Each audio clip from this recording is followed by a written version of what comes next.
Welcome to the world. तो आज हम बात करने वाले हैं यहाँ पे ऑप्टिमिस्ट प्रोजेक्ट को लेके। तो क्यों ये प्रोजेक्ट इथेरियम के लिए हेल्पफुल है, और यहाँ अगर मैं प्राइस की बात करता हूँ तो प्राइस इसका अच्छा खासा बुलिश मूव देख के थोड़ा सा नीचे कंसोलिडेट हो रहा है। और जितने भी एक्सचेंजेस की अगर मैं बात करता हूँ तो मोस्टली काफ़ी सारे एक्सचेंजेस ने इसको बहुत जल्दी लिस्ट कर लिया। तो इस वीडियो के अंदर हम कवर करने वाले हैं इस पूरे प्रोजेक्ट को। और बाकी इन्वेस्टमेंट की बात है वो आपके ऊपर डिपेंड करता है कि आपको इस प्रोजेक्ट के अंदर इन्वेस्ट करना है नहीं, वो सब आप पे डिपेंड करता है। तो इस वीडियो को शुरू करते हैं। तो सबसे पहले चलते हैं कॉइन मार्केट कैप पे। जैसे कि आपको पता है ऑप्टिमिज्म जो है अभी हाल ही में 31 मई को लॉन्च हुआ था इसका टोकन OP, ठीक है। तो यहाँ पर अगर मैं इसकी टोटल सप्लाई की बात करता हूँ तो 4 बिलियन के आसपास इसकी टोटल सप्लाई है। और मार्केट अभी थोड़ा सा यहाँ पे जो डेटा है वो अपडेटेड नहीं है, क्योंकि अभी रिसेंटली लॉन्च हुआ है। तो धीरे धीरे यहाँ पे जो चीज़ें होंगी वो प्रोजेक्ट के थ्रू यहाँ पे अपडेट होंगी। तो अभी अगर आप देखोगे तो इसके आगे लिखा हुआ है कि CMC team has not verified the project. अभी तो मतलब वेरीफाई नहीं हुआ है, क्योंकि धीरे धीरे चीज़ें अपडेट हो रही है। वॉल्यूम की बात करता हूँ तो वॉल्यूम थोड़ा बड़ा हुआ है, लेकिन मार्केट कैप थोड़ी डाउन है, क्योंकि प्राइस जब स्टार्टिंग में आया था तो इसने अच्छा खासा हाई लगाया, ठीक है। होता ही जब नया प्रोजेक्ट आता है तो थोड़ा सा उसके जो प्राइस की बात करता हूँ तो हाई जाता है, लेकिन वापस से पुल बैक मार के दोबारा से अपना ट्रेंड कंटिन्यू करता है। तो अगर मैं प्राइस की मैं बात करता हूँ तो 67 रुपीज़ इसका टोटल अभी प्राइस चल रहा है। और अगर इसके ऑल टाइम हाई की बात करता हूँ तो 355 रुपये इसका ऑल टाइम हाई गया है। तो जो ऑप्टिमिज्म ये प्रोजेक्ट है क्या, तो थोड़ा नीचे आओगे तो यहाँ देखोगे optimism is a layer 2 blockchain on top of the Ethereum. मतलब इथेरियम को सपोर्ट करने के लिए यहाँ पे लेयर 2 ब्लॉकचेन ऑप्टिमिज्म ने बनाई है। तो लेयर 2 ब्लॉकचेन क्या होती है? लेयर 2 ब्लॉकचेन एक तरीके से बोल सकते हो कि इथेरियम मतलब जितनी मेन ब्लॉकचेन होती हैं उनको स्केलेबल करने के लिए लेयर 2 ब्लॉकचेन बनाई जाती है। जैसे कि आपकी एक मेन ब्लॉकचेन है, उस पर इतनी ट्रांजेक्शंस होती हैं, अभी नॉर्मल ट्रांजेक्शन हो रही है, बट फ्यूचर में जब पब्लिक ज़्यादा होगी, ज़्यादा ट्रांजेक्शन होगी तो उस पर लोड उतना पड़ेगा। तो उसके लोड को कम करने के लिए लेयर 2 ब्लॉकचेन बनाई गई है, जिसमें जितनी भी ट्रांजेक्शंस होंगी वो लेयर 2 पर शिफ्ट कर जाएगी, लेकिन डेटा जितना भी होगा वो आपका मेन ब्लॉकचेन भी रहेगा। उससे क्या होगा कि जो लेयर 2 से आपकी जितनी ट्रांजेक्शंस होंगी, अभी पहले जैसे आपको एक ट्रांजेक्शन करने में, एग्जांपल के तौर पे एक ट्रांजेक्शन करने में आपको 10 सेकंड लग रहे हैं, तो अगर लेयर 2 में ऐसी चीज़ें ट्रांजेक्शन होंगी उसके ऑटोमेटिकली आपके 2 सेकंड या 3 सेकंड लगेंगे, मतलब इतनी ज़्यादा फास्ट हो जाएगी। तो इसलिए लेयर 2 ब्लॉकचेन यहाँ बनाई गई है इथेरियम को लेके। दूसरे यहाँ पे सिक्योरिटी वाइज भी देखो तो सिक्योरिटी या फिर लो कॉस्ट की यहाँ बात करते हैं तो उसमें भी थोड़ा अंतर रहता है। जैसे कि यहाँ पे लिखा हुआ है कि optimism benefits from the security of Ethereum mainnet and helps scale the Ethereum ecosystem. मतलब इथेरियम की इकोसिस्टम को स्केलेबल करने के लिए ऑप्टिमिस्ट बनाई गई, जिसमें ऑप्टिमिस्टिक रोलअप्स यूज़ किया गया है।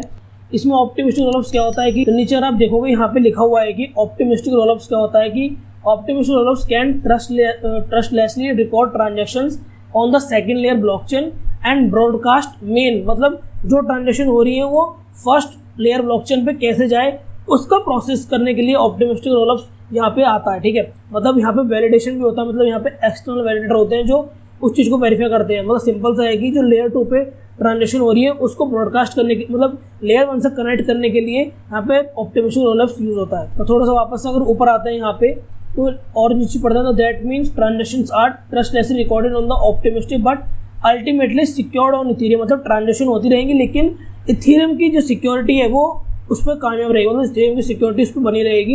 ये नहीं होगी अगर लेयर 2 पर ट्रांजेक्शन हो रही है तो वहाँ पे सिक्योरिटी वाइज थोड़ा सा इशू होगा, ऐसा कुछ नहीं है।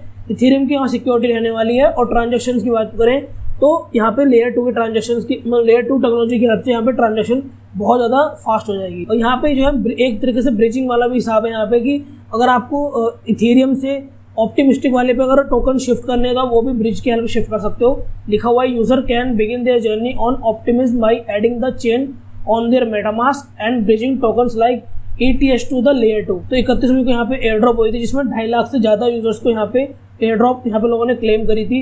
यहाँ पे अभी चल रही है, वहाँ आगे प्रोसेस बताऊँगा कैसे आप क्लेम कर सकते हो और किस क्या क्या क्राइटेरिया उसको एलिजिबल होने के लिए। फाउंडर्स की यहाँ बात करते हैं तो फाउंडर्स क्या है कि ये एक नॉन प्रॉफिट ऑर्गेनाइजेशन है। यहाँ पे लिखा हुआ भी है कि अ नॉन प्रॉफिट ऑर्गेनाइजेशन। तो यहाँ पे जो नॉन प्रॉफिट ऑर्गेनाइजेशन है मतलब यहाँ पे कोई किसी को प्रॉफिट कमाने के लिए इन्होंने ये चीज़ नहीं बनाई है। ये इकोसिस्टम को सेट मतलब इकोसिस्टम को बढ़ाने के लिए, ग्रो करने के लिए, उसको स्केलेबल बनाने के लिए यहाँ पे ये नॉन प्रॉफिट ऑर्गेनाइजेशन ने इस चीज़ को बनाया है। और यहाँ पे आप देखोगे लिखा हुआ है कि similar to the Ethereum Optimism aims to become a fully decentralised public good. That is मतलब ये पब्लिक के लिए बनाया गया है, खुद को ये लोग कमाने वाले नहीं इस चीज़ से। पब्लिक जितना इसको यूज़ करेगी उतना इनके लिए गुड है, ठीक है। Optimism is a completely funded by the donation. मतलब ये जो जितना भी इसका पूरा प्रोजेक्ट है ये फंडिंग मतलब फंडिंग के थोड़ा मतलब फंडिंग से ही चलने वाला है। यहाँ पे लिखा डोनेशन हो गया, ग्रांट्स हो गए, इसी के बेस पे ये जो रेट है ये रन हो रहा है। थोड़ा सा नीचे आ रहा होगा तो लिखा हुआ है कि ऑप्टिमिस्ट को क्या चीज़ यूनिक बनाती है, सिंप्लिसिटी, प्रैग्मेटिज्म, सस्टेनेबिलिटी, ऑप्टिमिज्म। ठीक है, मतलब कुल मिला के ये है कि इथेरियम के लोड को कम करने के लिए ऑप्टिमिज्म एक नॉन प्रॉफिट ऑर्गेनाइजेशन द्वारा बनाई गई लेयर 2 ब्लॉकचेन है, जहाँ पे जितनी भी ट्रांजेक्शंस होंगी वो इजीली और फास्ट हो जाएंगी, जो अभी तक इथेरियम पर थोड़ा टाइम लेती थी। सिंपल सा फंडा यही है। तो यहाँ पर हम टोकनोमिक्स की बात करते हैं तो यहाँ पे लिखा हुआ है कि ये जो टोकन एलोकेशन है वो कैसे होने वाला है कि ecosystem fund 25%, governance fund 5.4%, partner fund 5.4%, seed fund 5.4%, unallocated 8%, retroactive 20%, user airdrop 19%। मतलब इस तरीके से यहाँ पे पूरा डिस्ट्रीब्यूशन दिखाया गया कि कैसे टोकन डिस्ट्रीब्यूट होने वाले हैं। और टोटल सप्लाई की मैंने ऐसे बात करी कि 4 बिलियन से ऊपर के इसके टोटल टोकन सप्लाई है। अब यहाँ पे टोकन सप्लाई की अगर बात करते हो तो यहाँ पे year wise total token supply यहाँ पे लिखी हुई है कि पहले फर्स्ट ईयर में 30% इनिशियल टोटल जो इसकी टोकन सप्लाई है वो रहने वाली है, फिर ईयर 2 में 15%, ईयर 3 में 10% और ईयर 4 में 4%। अब चलते सीधा इसके एयर ड्रॉप वाले सेक्शन पे कि यहाँ कैसे आप एयर ड्रॉप क्लेम कर पाओगे। तो 23 जून तक यहाँ पे आप एयर ड्रॉप क्लेम कर सकते हो। तो सीधा आपको क्या करना है, ऑप्टिमिस्ट वेबसाइट पर आना है, तो यहाँ पे गवर्नेंस के ऊपर आपको क्लिक कर लेना है। गवर्नेंस के बाद गवर्नेंस के यहाँ पे एयर ड्रॉप्स आपको दिख जाएगी, एयर ड्रॉप पे क्लिक कर लेना है। बट यहाँ पे थोड़ा सा क्राइटेरिया है कि पहले आपको यहाँ पे मेटामास्क कनेक्ट कर लेना है। कनेक्ट करने के बाद ऑटोमेटिकली आपको दिखा देगा कि जो आपका एड्रेस है वो एलिजिबल नहीं है कि नहीं इस एयर ड्रॉप को क्लेम करने के लिए। तो एलिजिबल क्राइटेरिया में क्या है कि सेक्शन दिए गए हैं, इसमें अगर आप पास होते हो तो आप यहाँ पे एयर ड्रॉप क्लेम कर पाओगे। जैसे कि ऑप्टिमिज्म यूज़र है कि 23 जून तक क्या है कि आपको ट्रांजेक्शन वगैरह करनी पड़ेगी, ब्रिज यूज़ करना पड़ेगा। ठीक है, मतलब ये चीज़ें आप पढ़ोगे तो यहाँ पे ऑटोमेटिकली आपको समझ में आ जाएगा कि कैसे आपको इसके अंदर क्लेम करना है। बट यहाँ पे थोड़ा ये है कि अगर आप पुराने एड्रेस यूज़ कर रहे हैं यहाँ पे, मतलब पहले से ही क्रिप्टो के अंदर है और क्रिप्टो जितने भी एड्रॉप्स है क्लेम करते आए हो, या फिर आपने कोई टोकन होल्ड कर रखा है, डाओ वोटर हो, ठीक है, तभी अब यहाँ पे जो इनका एयरड्रॉप है तभी क्लेम कर पाओगे। अब यहाँ पर आता है कि आप इसको बाय कहाँ से कर सकते हो। तो बाय करने के लिए यहाँ पे आपको बहुत सारे एक्सचेंजेस मिल जाएंगे। आप मार्केट पे क्लिक करना तो बहुत सारे एक्सचेंज है, और अभी जियोटस जो इंडियन क्रिप्टो एक्सचेंज है तो वहाँ पर भी ओपन लिस्ट हो गया है। अगर आपने जियोटस में भी अकाउंट नहीं खुलवाया तो डिस्क्रिप्शन में लिंक है, जियोटस में आप अकाउंट खोल सकते हो और वहाँ से भी जाके बाय कर सकते हो। तो अभी से चार्ट में चलते हैं, चार्ट में देखते हैं क्या सीन बन रहा है।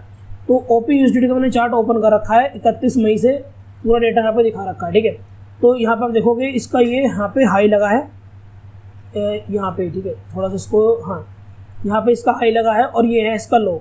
ठीक है, तो स्टार्टिंग में आया था टोकन, तो जैसे ही स्टार्टिंग में कभी भी कोई पीरियड आता है तो थोड़ा सा बूम होता ही है। तो आया, नया हाई लगाया और वापस से यहाँ पे थोड़ा सा कंसोलिडेट हो गया, मतलब नीचे की तरफ पुल बैक ले लिया। ठीक है, तो अभी यहाँ पे जो प्राइस है बिल्कुल कह सकते हो कि बहुत ही लीस्ट अमाउंट में मिल रहा है। ठीक है, इन्वेस्ट करना वो आपके ऊपर डिपेंड करता है कि आपको कितना इन्वेस्ट करना है, किन पीरियड में इन्वेस्ट करना है, एनालिसिस जरूरी है, उसके बाद इन्वेस्ट करना। ठीक है, तो अभी यहाँ पे आप सीन क्या बन रहा है वो थोड़ा सा यहाँ पे देख लेते हैं। तो 4 घंटे का टाइम फ्रेम मैंने यहाँ पे ओपन कर रखा है। तो यहाँ से अगर इन्वेस्टमेंट करनी है, मैं लेवल्स बता देता हूँ आपको। तो यहाँ पे क्या करना है कि ये जो लेवल है हमारा, ये लेवल है हमारा 1.11। ठीक है, यहाँ पे क्या हुआ होता है कि सीन थोड़ा सा मार्केट ऊपर गया था, फिर इस जगह सपोर्ट लिया, उसके आसपास सपोर्ट लिया, यहाँ सपोर्ट ली, इस जगह पे ब्रेक करके मार्केट नीचे आ गया। ठीक है, तो अभी सीन ये है कि जब प्राइस वापस से 1.1 के लेवल को ब्रेक करता है तो सीन ये होगा कि एक इम्पॉर्टेंट जो यहाँ पे सपोर्ट लेवल था वो अब एज अ रेजिस्टेंस काम करेगा, तो रेजिस्टेंस यहाँ ब्रेक हो जाएगा।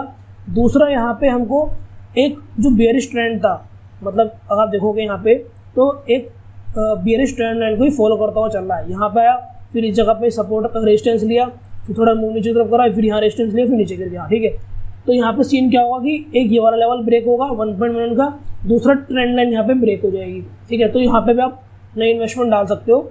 दूसरा कि इसके बाद जो लेवल्स कौन कौन से होंगे, इसके बाद तो जो इसके बाद पहला लेवल होगा हमारा जो इम्पोर्टेंट लेवल है वो है 1.5 का, दूसरा हमारा है 1.8 का, और उसके बाद जो अब तक हाई लगा है 2.6 वो वाला। ठीक है, लेकिन इन्वेस्ट करने से पहले बार खुद भी रिसर्च करना, खुद भी एनालिसिस करना, उसके बाद इन्वेस्ट करना। तो ये थी इन्फॉर्मेशन ऑप्टिमिस्ट को लेकर। अगर वीडियो अच्छी लगी तो प्लीज़ लाइक कर देना, शेयर कर देना एंड सब्सक्राइब कर देना।